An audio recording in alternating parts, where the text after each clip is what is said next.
Alright, in part 2 of working with strokes, we're going to see how we can use the stroke layer style to create a dashed line. Now, a lot of people ask, how do I create a dotted or dashed line? Well, a dotted line you can do with a paintbrush, just changing the spacing, but it's a little harder to create one with a dashed line. So I'm going to show you one way to do it, and I'm sure there are others, but this is one way that I like because it's pretty editable. So I just made a new document which is 100 by 100 pixels, and I did it deliberately bigger than I think I'll need.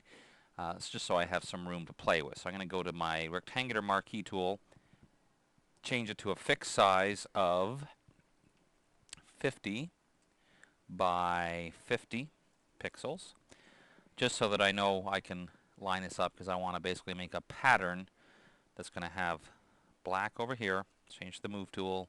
I'm going to hold down the Option key or Alt key to copy, and Shift to make sure I drag nice and proportionally, or angled 45 degrees, something like that.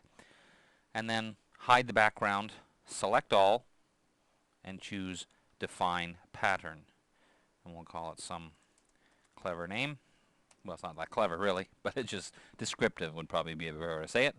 Alright, so here's what we need to do now. We need to make a selection of our layer. Yes, that's the word. Layer. Sorry about that. Make another new layer, and then basically just need to fill this with anything. So I'm just using black because it was available. So now I go here to the stroke layer style.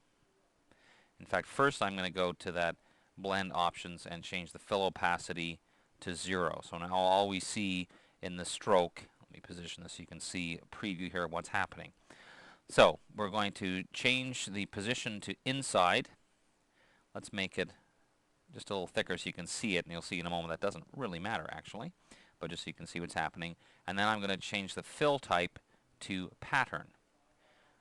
It fills the whole stroke with a pattern, which may or may not be an interesting effect, but I want to take this pattern that I just created, the one called dash pattern. These were just some other ones that I was doing as I was experimenting, and lo and behold, look at that, we have a dash pattern. Now it's quite large, but that's okay because we can scale it down.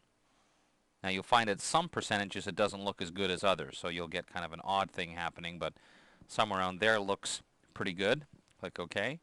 So now we have a nice little dashed line around there, and let's just finish this off by going and getting one of the built-in shape tools that we have. Let's make a new layer and just add a pair of scissors in here wherever we might want it to look like we're telling people to clip out the coupon. Now again, the beauty of this is that you can always go back, double click on the stroke and play around with it. If you want to try some other settings, you just go back here, you can scale it up or down. If you had more than one of these patterns you defined, then you can get some different results. So it's well worth playing with, and it's an interesting way to create a dash line. Now, unfortunately, it only works this way for rectangular objects because it won't follow a path, but for any kind of rectangular dashed line, that's a simple way to do it.